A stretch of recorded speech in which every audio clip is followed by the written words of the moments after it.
the world ends, the last words man utters are somewhere in a lab. A guy goes, it worked.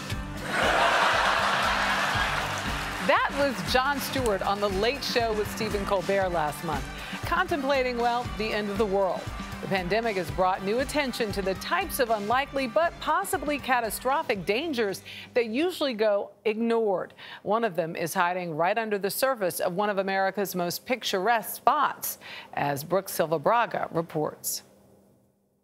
Yellowstone, America's first national park, is probably best known as a place for bison to graze or for tourists to photograph. But to Michael Poland, it's something to study. He's the head of the Yellowstone Volcano Observatory. There have been some epically big eruptions, and some of them not so long in the geologic past. The steam vents and mud pots and all those geysers, more geysers than the rest of the world combined, are reminders that in the distant past, Yellowstone unleashed 3 world-altering eruptions. The big one was about 2.1 million years ago, and that's this purple outline here. The outline of the eruption is so big, it stretches out of the park and into Idaho, where we met volcanologist Madison Myers. So we come to places like this because we could sample and know where we are kind of in an eruptive sequence. That's the lower part, that's probably earlier, that's the upper part, that was later.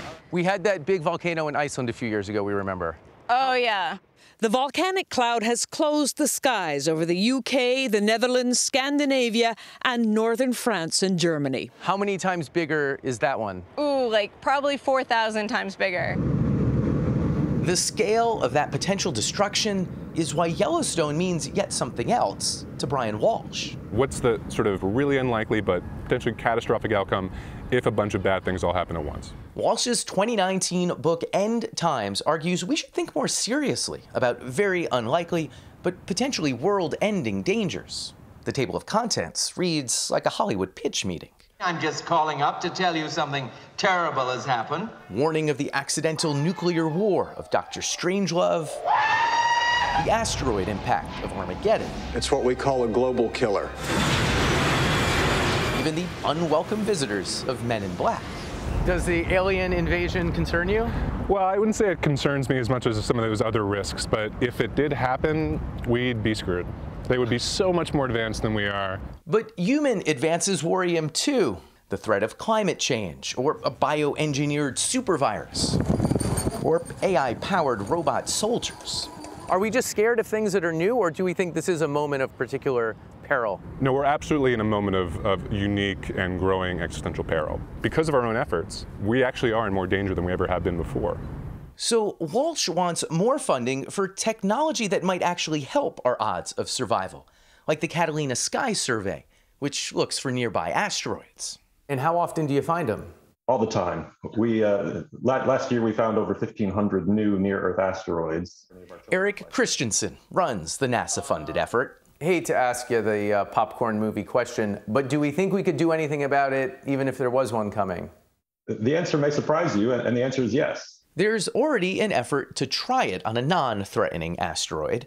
NASA, with help from Johns Hopkins University, plans to make an intercept next year. Sending a spacecraft and just ramming into the asteroid. It's a little crude, but it's effective. If that sounds less dramatic than the film version, the United States government just asked us to save the world. Michael Poland can relate. His exact job got the movie treatment in 2004. Scientist in charge of the Yellowstone Volcano Observatory.